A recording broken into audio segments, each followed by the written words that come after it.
भद्रं नोऽपि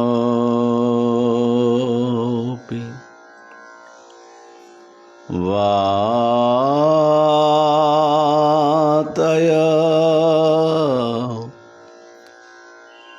मना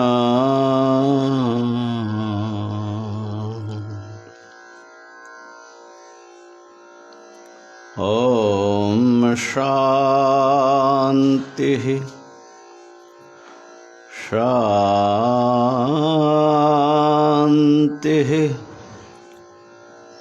शान्तिः।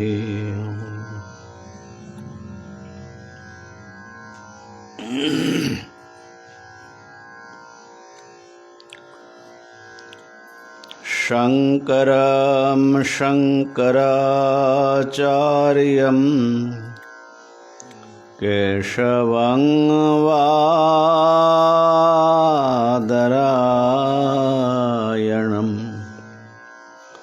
सूत्रभाष्यकृतौ वन्दे भगवन्तौ पुनः पुनः। ईश्वरो गुरुरात्मेति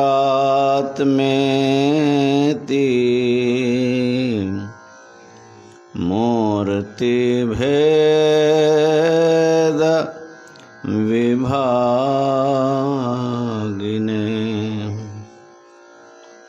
व्योमवद्व्याप्तदेहाय दक्षिणामूर्तये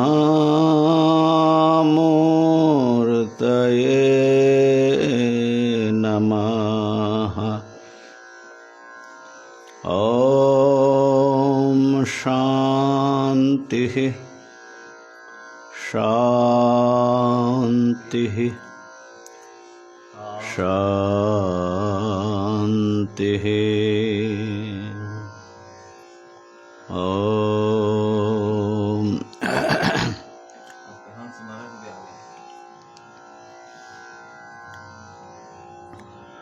हरिओम हरिओम हरिओम। विवेक चूड़ामणि का हम लोग स्वाध्याय कर रहे हैं।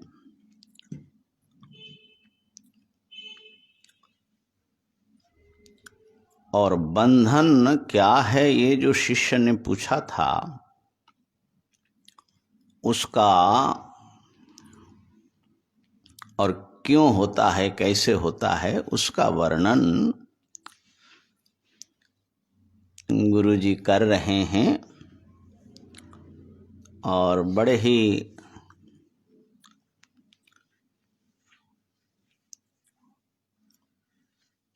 हृदय स्पर्शी शब्दावली में भगवान शंकराचार्य जी वेदांत के इस गूढ़ विषय को प्रस्तुत कर रहे हैं। 142वां श्लोक देख लीजिए।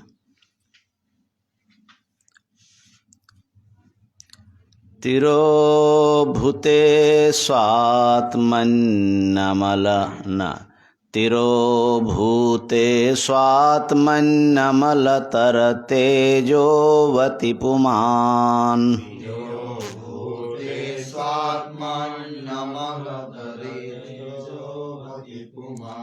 कुछ पाठभेद है। अनात्मानं मोहादहमिति शरीरं कलयति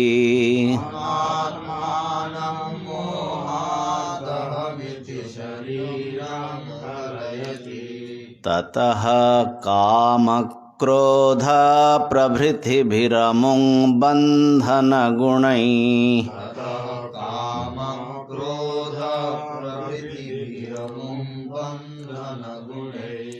परं विक्षेपाख्या रजस उरुशक्तिर्व्यथयति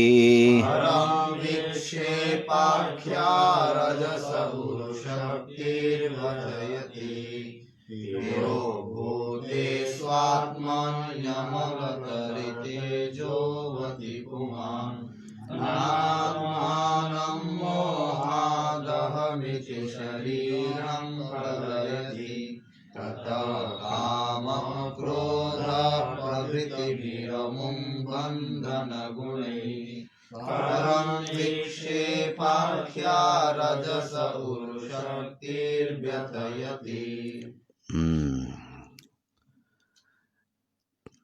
कैसे अनात्मा शरीर आदि में आत्मबुद्धि होती हैं, उसके कारण, और उससे माने अनात्मा में आत्मबुद्धि होने से उसका जो परिणाम प्राप्त होता है, व्यक्ति को जो नाना प्रकार के उलझन, दुख उसको कष्ट देता रहता है, उसका वर्णन कर रहे हैं। स्वात्मनि तिरोभूते, अपने आत्मा का जब तिरोधान हो जाता है, माने आवृत जब हो जाता है, आत्मा का विशेषण है अमलतर तेजोवती स्वात्मनि तिरोभूते। अमल तेज, निर्मल जो ज्योति, अमलतर, तरफ पद लगाया, और भी जो निर्मल ज्योति वाले हैं उनसे भी अधिक निर्मल हैं। देखो जितने भी तेज है ना, वो कुछ ईंधन की अपेक्षा रखता है। सूर्य भी जलता है, कुछ जलता है और जल करके वो बनता है। हाँ, ये है कि उसमें धुआं निकलता नहीं है, इसलिए वो ज़्यादा निर्मल है सूर्य भगवान, है कि नहीं। लेकिन धुआं नहीं निकलता है, लेकिन हीलियम जल क्या है, हाँ, हीलियम जल करके हाइड्रोजन बन जाता है ना, माने जल करके उसका कुछ अवशेष हाइड्रोजन बनता है कि क्या बनता है। हीलियम जो है फ्यूजन होता है ना, हाइड्रोजन फ्यूजन होकर के हीलियम बन जाता है ना, हाइड्रोजन जुड़ता है और हीलियम बनता है, उसमें से तेज निकलता है। माने कुछ तो कोयला नुमा जो है वो भीतर बनता है, कहने का मतलब ये है। और इसमें भी आपका जो है ये जो बिजली है, वो भी जिसके सहारे से प्रकट होता है उसको कुछ विकृति तो करती हैं, और गर्म होता है और वो होता है ना। ऐसा कोई तेज हो जिसको किसी और किसी को खाने की जरूरत ना पड़े, कोई ईंधन की जरूरत ना हो। कुछ मणि आदि ऐसे होते हैं, सुनते हैं, वो ऐसे ही प्रकार देते रहते, लेकिन उसमें भी कुछ प्रक्रिया चलती होगी। तो खैर ये तो एक माने आपको विचार करने के लिए बताया, क्योंकि उसमें ये था, ये विचार इसलिए आया कि और जब वो किसी उपाधि में प्रकट होता है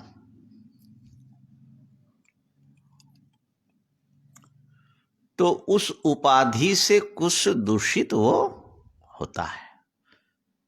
सीधा आलोक जो है बिना किसी माध्यम का आपको तो मिलेगा नहीं, बल्ब होगा, फलाना होगा, ठिकाना होगा, वो उसके माध्यम से प्रकाश आएगा कि नहीं। अभी जैसे हमारे लिए जो चैतन्य है, आत्मा है, वो अंतःकरण देहादि के माध्यम से ही वो हमारे अनुभव में आ रहा है, तो इसलिए सोपाधिक हो गया ना।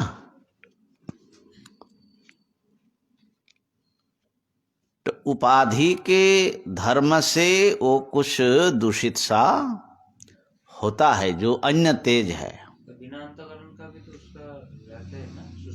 हाँ, बिना अंतःकरण का रहता है, लेकिन वहां भी तो अविद्या रहती है।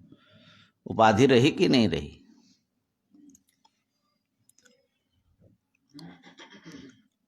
तो एक विचार ऐसा है,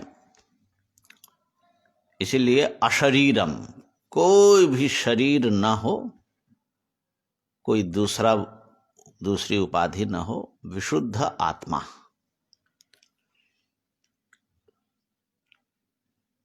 उसी को मोक्ष कहा जाता है। लेकिन श्री अरविंद ने एक कॉन्सेप्ट दिया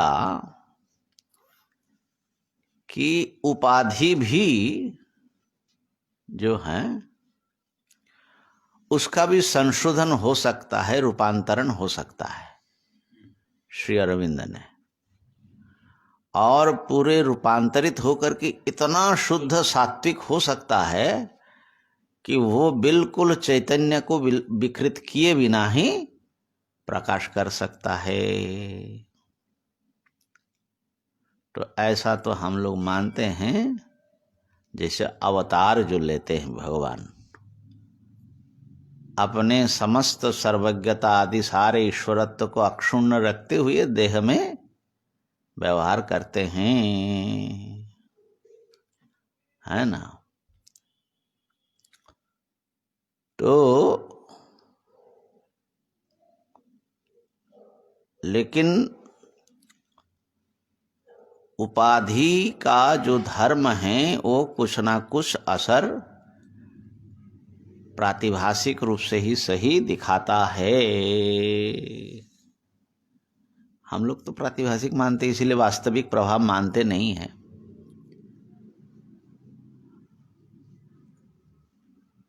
लेकिन कुछ प्रभाव जो है व्यवहारिक दृष्टि से तो पड़ता है।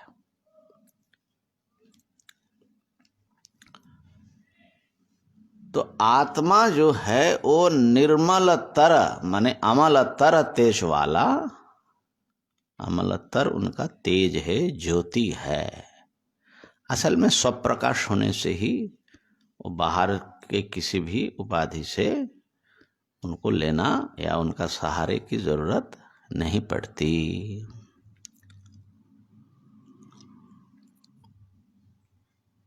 कल एक बढ़िया बात बता रही थी प्रतिभा जी, और तपोवन महाराज जो थे, चिन्मयानंद जी के गुरु जी थे, चिन्मयानंद जी के, उन्होंने उनसे अध्ययन किया। तो तपोवन महाराज से किसी ने कहा कि आप जो हैं शुद्ध निरुपाधिक ब्रह्म का हमको व्याख्यान करिए, और ये जो माने नाम रूप आदि के द्वारा नहीं, सीधा उस ब्रह्म तत्व को आप समझाइए, इधर उधर की बात नहीं। उन्होंने कहा ठीक है, एक काम करो, मेरे लिए थोड़ा आग ला दो। वहाँ उत्तरकाशी तो ठंडी जगह है, उन्होंने सोचा कि और जो है स्वामी जी को आग की जरूरत है, तो ले आए, एक लकड़ी में जला करके आग ले आए। उन्होंने कहा कि मैंने आग कहा, शुद्ध आग, तुम लकड़ी वाला आग मत लाओ। तो बिना उपाधि का ब्रह्म को समझाना ऐसा ही है। बिना नाम रूप का तुम बैठे हुए कहाँ हो? नाम रूप के भीतर बैठे हो, जगत में बैठे हो। इसके माध्यम से आपको, आपके पास ना ब्रह्म आएगा भैया। तो बिना नाम रूप का सहारा लिए, हाँ, उसका सहारा से आप उसका, लकड़ी अलग है, अग्नि स्वरूप अलग है, ये आप समझ सकते हो, विवेक की दृष्टि से उसको अलग कर सकते। लेकिन कहो कि हमको प्योर अग्नि दीजिए, तो प्योर अग्नि कैसे देंगे? नहीं ना होगा। तो ऐसे ही आत्मा जो है देहेंद्रिय आदि के साथ हमारे पास में है, और ब्रह्म जो है ये जगत के समस्त सत्ता स्फूर्ति के अधिष्ठान के रूप में बैठे हुए हैं, जगत कारण के रूप में। तो उपाधि के साथ जुड़ करके उनका प्राकट्य है। लेकिन क्या है, वो असल में स्वरूपतः सदा निरुपाधिक निर्मल बना रहता है। फिर भी तिरोभूते तिरोहित होता है, उसको ढकने वाली एक बड़ी विचित्र चीज जो है वहां पर उपस्थित है। इसलिए तो हमारा अपना स्वरूप होते हुए भी आश्चर्य लगता है, उधर ध्यान नहीं जाता है, वो उपाधि वाले में ही हम मस्त हैं, है ना, उपाधि वाले में ही मस्त है। तो अमल तर तेजोवती निर्मलतर, अतिशय निर्मल, तेजोवान माने प्रकाश स्वभाव, स्वात्मनि अपनी ही आत्मा के तिरोभूत होने पर, आवृत हो जाने पर,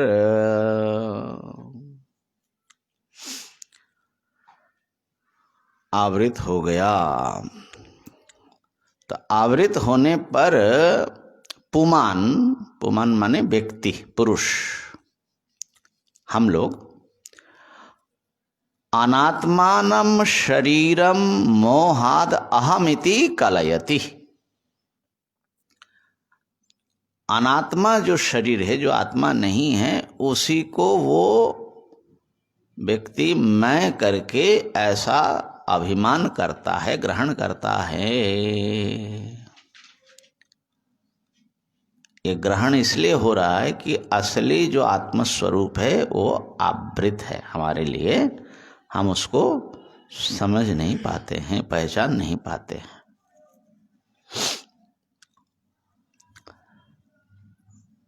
अब शरीर में जब अहम बुद्धि हो गई, माने आत्मबुद्धि हो गई, ततः उससे आगे क्या हुआ देखो, काम क्रोध प्रभृतिभिर, काम क्रोध आदि बंधन गुणैर, बांधने वाले रस्सी, गुण माने यहां पर रस्सी अर्थ में, ये त्रिगुण में जो गुण है ना, वो भी रस्सी अर्थ में है। न्यायिकों का द्रव्य गुण वाला गुण नहीं है। ये गुण माने गुणा बोलते हैं ना, गुना, गुना से बांधते हैं ना, वही गुण है संस्कृत का गुण। तो बंधन गुण ही, बंधन करने वाले रस्सी, और वो कहाँ से आता है, रजसः विक्षेपाख्या उरुशक्ति ही।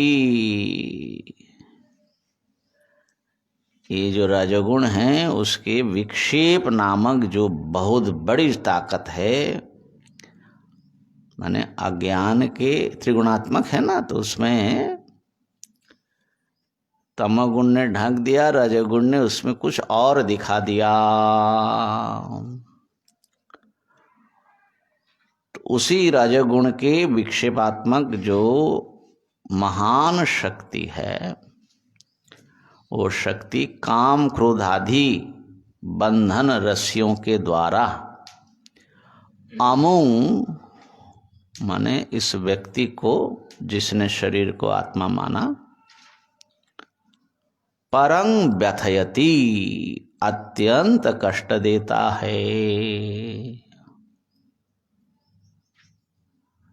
तो क्या हो गया, सबसे पहले आत्मा के निर्मल जो ज्योतिर्मय स्वरूप है वो ढकता है, उससे व्यक्ति अनात्मा रूप शरीर को आत्मा समझता है, और उसके बाद फिर रजगुण और ज़्यादा खलबली मचाते हैं। उनकी बहुत बड़ी शक्ति है विक्षेप नामक, काम क्रोध आदि विक्षेपों को जन्म देता है, वो शक्ति जन्म देती हैं, और हम लोग उसमें फंसे रहते जिंदगी भर। तो ये सब बंधन रस्सी हैं, उससे बड़ा कष्ट पाता है। तो हमारे कष्ट जो है शुरुआत मूल कहाँ तक फंसा हुआ है ना, इसको आगे भी स्पष्ट कर रहे हैं।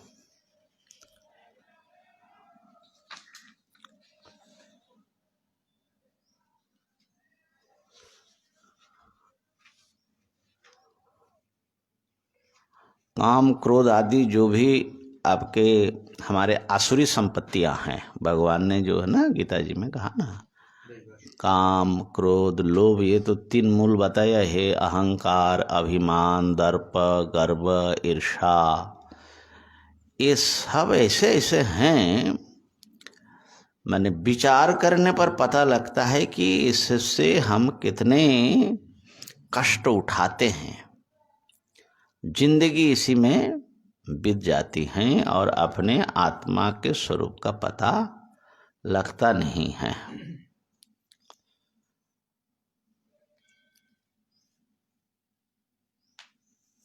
देखो तो एक अनुभव की दृष्टि से अगर बताए तो 3 जो हैं आत्मा, माने 3 आत्मा या 3 जगत के विषय में भी ऐसा 3 प्रकार के होते हैं, ऐसा कह सकते हो। एक आत्मा जो है वो है जितना आप जानते हो अपने आप को, देहादि को लेकर, तो वो आपके जो हैं अनुभूयमान ज्ञायमान स्वरूप है, जिसको आप समझते हो कि ये मैं हूं। ये है एक आत्मा।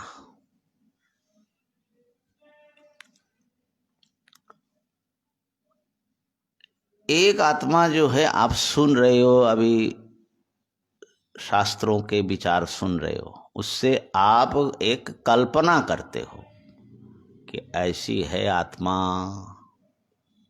आत्मा माने आपके अपने बारे में, तो वो है दूसरी आत्मा। और एक आत्मा जो ढका हुआ है और हकीकत में आत्मा है, वो है तीसरी आत्मा। बात है पहला आत्मा जो आप अपने आप को जितना जानते हो, ज्ञात स्वरूप, शरीर आदि के साथ में चेतन, माने चेतन तक ले लो, जितना माने अपने आप को आप समझते हो, अनुभव करते हैं कि ये मैं हूं और निश्चय करके बैठे हैं। और एक जो है शास्त्र पढ़ करके, अध्ययन करके, एक आत्मा का हम अपने ढंग से कुछ आकलन करते हैं, एक अनुभव करते हैं और एक कल्पना में होता है। ठीक है, वो काल्पनिक आत्मा है। तो काल्पनिक आत्मा भी आपकी रक्षा नहीं करेगी और वास्तव आत्मा तो दुखी कर ही रहा है, माने वही तो समस्या है। ये जो अनात्मा में अहम बुद्धि है, उसी से तो आगे सब चल रहा है, काम क्रोध आदि सारा जो है, सारा खेल चल रहा है। तो असली आत्मा किधर है? उसके अंदर।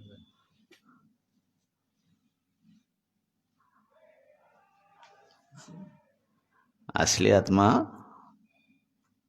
जो इस व्यवहारिक आत्मा को धारण किया हुआ है, अधिष्ठान के रूप में इसके प्राणों को चला रहा है, चेतना का संचार कर रहा है, ये सारा जो है अधिष्ठान के रूप में दिखाई नहीं पड़ता कैसे क्या चल रहा है, वो है असली आत्मा, जो अज्ञात है हमारे लिए। तो अज्ञात कैसे ज्ञात हो? पॉइंट पकड़ में आ गई? हम लोग शास्त्र पढ़ के कल्पना बनाने की कोशिश करते हैं। कल्पना से आत्मा का एक सुंदर रूप खींचते हैं कि शास्त्र ने ऐसा बताया, मैं सच्चिदानंद हो, फलाना हो। तो अगर माने अतिशयोक्ति न हो तो हम ऐसे कह सकते, ये तो है व्यवहारिक आत्मा जिसको हम जानते हैं, और जो कुछ कल्पना करते कि मैं फलाना हो ठिकाना हो, यह है प्रातिभाषिक आत्मा। और एक असली आत्मा बैठे हुए है। तो असली आत्मा में तो कोई किसी प्रकार का कोई कष्ट दुख नहीं है। और जब तक असली आत्मा का आविष्कार न होगा तब तक ये जो है व्यवहारिक आत्मा भी एक भ्रांति है, और उसके ऊपर तो एक और महाभ्रांति। ये प्रातिभाषिक आत्मा के साथ जो मुख्य आत्मा है उसका कुछ संबंध है? संबंध तो सबके साथ ही है, क्योंकि ये तीनों ही तो अपने अपना स्वरूप ही मालूम पड़ रहा है ना। प्रातिभाषिक आत्मा का इतना काम में ले सकते हो उससे। प्रातिभाषिक आत्मा जो काल्पनिक आत्मा जो है, हाँ, तो कौन सा काम में वो कल्पना जो कर रहे हो ना, जैसे व्यवहारिक जो आत्मा मान रहे, उनके सहारा को, उनके आधार पर हम तो उस असली आत्मा के पास जाने के लिए कोशिश करना, मतलब चिंतन आदि कर सकते हैं। वही चिंतन जो कर रहे हो वही तो कल्पना हो रही है। वो नहीं कर रहे, मतलब एक तपस्या के दृष्टि में जो आधार होता है ना, वो तो आधार के हिसाब से प्रयत्न करना है। अब जो कल्पना होगा वो तो ना उधर होगा ना इधर होगा। नहीं, कल्पना तो शास्त्र के आधार पर कर रहे हैं ना, लेकिन है कल्पना शास्त्र के आधार पर तो कर रहे हैं। ध्यान करने के लिए हुआ, ध्यान करने के लिए हुआ आत्मा ध्यान में काम आता है, उसमें मन लगाते हैं ना कि ऐसा ऐसा मैं हूँ, फलाना हूँ। बढ़िया बताए। तो मेरा जो है माने मैं ध्यान आपका जो है आकर्षित इतने में करना चाहता हूँ कि असल में जो आत्मज्ञान है या कोई भी ज्ञान है, मुझे लगता है ज्ञान शब्द को हम लोग जो हैं, ज्ञान पद का जो अर्थ है उसको ठीक से ग्रहण नहीं कर पाते। अब शास्त्र पढ़ कर के भी हमको ज्ञान हुआ आत्मा के विषय में, या जिस विषय में हम पढ़ते ज्ञान हुआ, वो भी ज्ञान तो है, लेकिन उस ज्ञान से हमारा दुख कष्ट मिटा नहीं। इसलिए दुख कष्ट मिटाने वाला जो ज्ञान है, जिसके वर्णन शास्त्र में आता है कि ऐसा ज्ञान होने पर तुम्हारा सारे दुख की निवृत्ति हो जाएगी, तो दुख निवर्तक जो ज्ञान है वो ज्ञान, और इस ज्ञान में जिसे ज्ञान तो हुआ लेकिन हमारे समस्या का समाधान नहीं हुआ, इसमें थोड़ा फर्क जो जिसके ध्यान में आ जाएगा, मैं समझता हूँ कि बहुत अच्छा उसकी साधना कहो या माने ज्ञान के आत्मा के निकट पहुँचने में उसको मदद मिलेगी। इसीलिए मैं इस बात को कह रहा हूँ। अब जैसे कल आनंद महाराज ने कल परसों गौ सदृश गवय वाला बात लाया, तो आपने जब सुना, ये कोई व्यक्ति पहले गवय देखा नहीं, पहले सुना कि गौ सदृश गवय, तो उसके वाक्य का अर्थ ज्ञान तो हुआ, गौ सदृश गवय। गवय कोई प्राणी है जो देखने में गाय जैसा है, इतना ज्ञान तो उसको हो जाएगा। लेकिन वो जंगल में गया, उसने एक प्राणी देखा, गवय को देखा।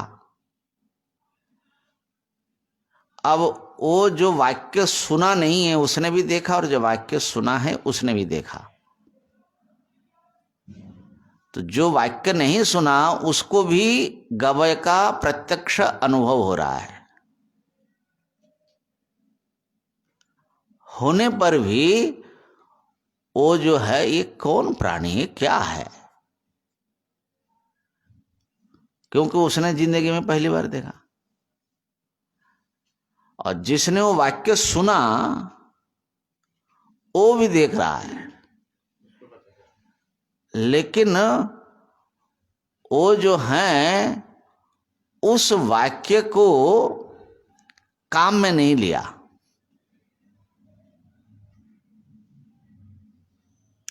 माने गो सदृश गवय तो पढ़ा था हमने नए के क्लास में, वो वाक्य वहीं छोड़ दिया और जंगल गया। तो उसने पढ़ा तो है, लेकिन वो गवय भी देख रहा है, प्रत्यक्ष सामने खड़ा है, वाक्य भी उसको अलग याद है। अच्छा, कई बार जैसे ऐसा कैसा होता है, हमको भी कई बार ऐसा भ्रम होता है। आज रविवार है, चाहे पेपर में तो रविवार का आ गया, चलो अच्छा है। अब पहले से ही हमारा है कि पैसा खत्म हो गया, महीने का बैंक में जाना है, तो चला गया। जाने से पता लगा रे आज रविवार है। अब रविवार है मैं जानता हूँ, बैंक बंद रहता है रविवार में, ये भी जानता हूँ, लेकिन अब बताइए बहुत जानते हुए भी ऐसा कैसा हो रहा है?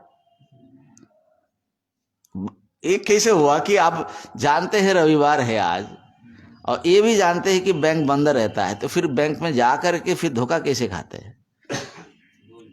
क्या भूलते हैं? एक पैटर्न बन जाते हैं। बैंक रविवार में बंद रहता है, भूल जाते हैं। हाँ, वो दोनों ज्ञान इकट्ठा होकर के जो एक निर्णयात्मक जो ज्ञान बनेगा ना, वो नहीं हुआ। ये जुड़ा नहीं, दोनों ज्ञान जुड़ा नहीं है। बात पकड़ में आई कि नहीं?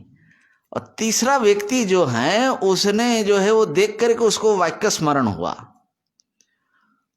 ओहो हमने तो सुना था गो सदृश गवय, यही गवय है। अब उसको भी ज्ञान हुआ। तो अब देखिए, प्रत्यक्ष तो सबको, तीनों को है, लेकिन पहचान केवल एक व्यक्ति को हुआ।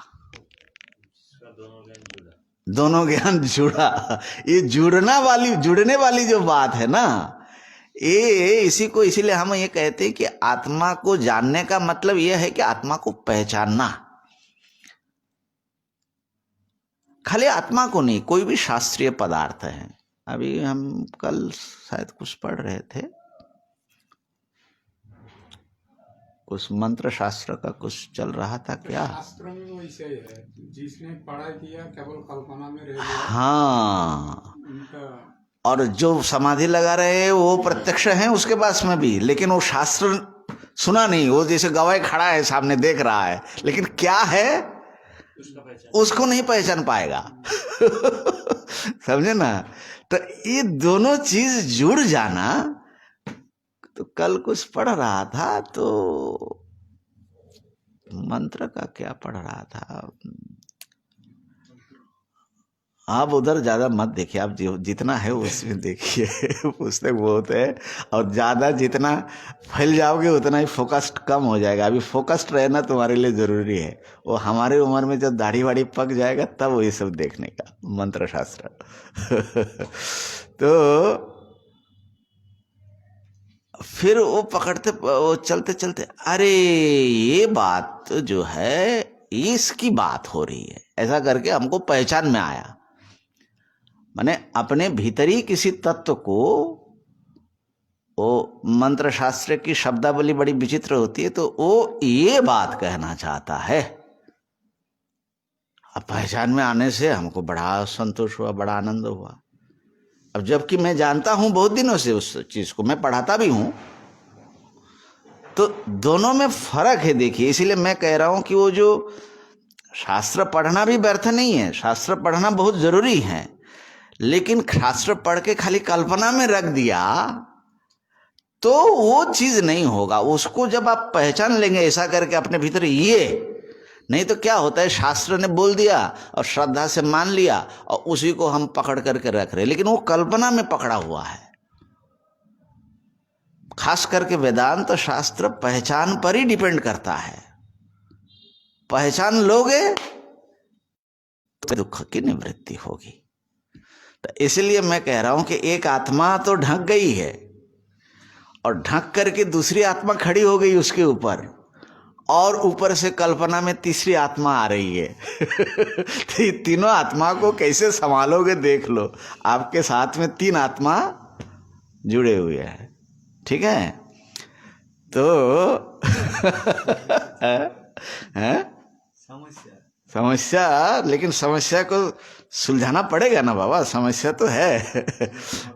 हाँ, लेकिन इसको जितना आप ठीक से समझेंगे, और इसीलिए खास करके वेदांत पकड़ करके अपने में पहचानने की प्रक्रिया जब शुरू हो जाए, तब समझना कि तुम बहुत बढ़िया रास्ते पर चल रहे हो, तो सही जगह पर आप जा रहे हो।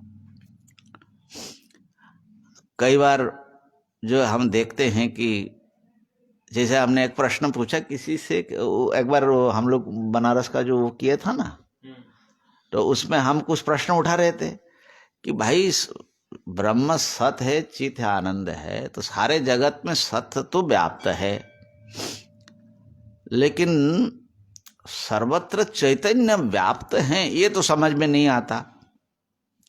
तो सत और चित तो अलग अलग दिख रहा है, सत और चित एक कैसे हो गया?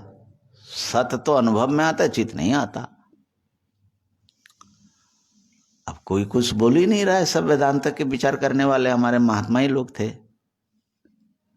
मधुसूदन जी भी थे, मधुसूदन जी ने शायद कुछ बोला कुछ है, और एक जो है कोई और महात्मा थे, आत्मानंद जी थे ना, आत्मानंद जी तो थोड़ा बिगड़ ही गए हमारे ऊपर। भाई शास्त्र ने बता दिया सत जो है वही चित है, चित सत है, भेद आया कहां से? हमने कहा शास्त्र ने तो बताया, वो बात तो सही है, लेकिन समझ में तो नहीं आ रहा है। बोले नहीं, शास्त्र ने बता दिया सच्चिद आनंद एक ही है।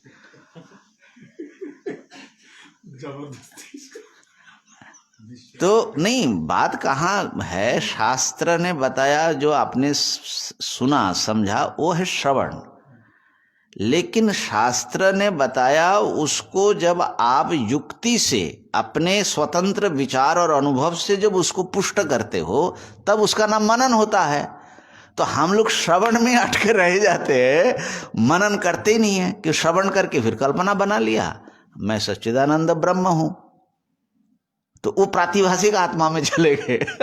मेरा ऐसा लगता है, हो सकता है कि मैं जो है पूरा माने अतिशयोक्ति कुछ कर रहा हूं, लेकिन ऐसा मुझे लगता है।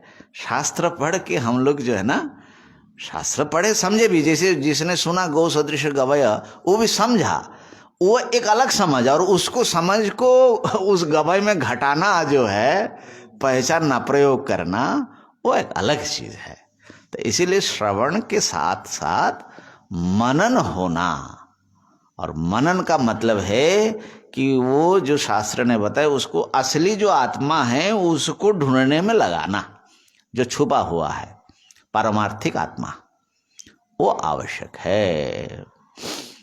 तो चलो कोई बात नहीं, आज इतना ही है।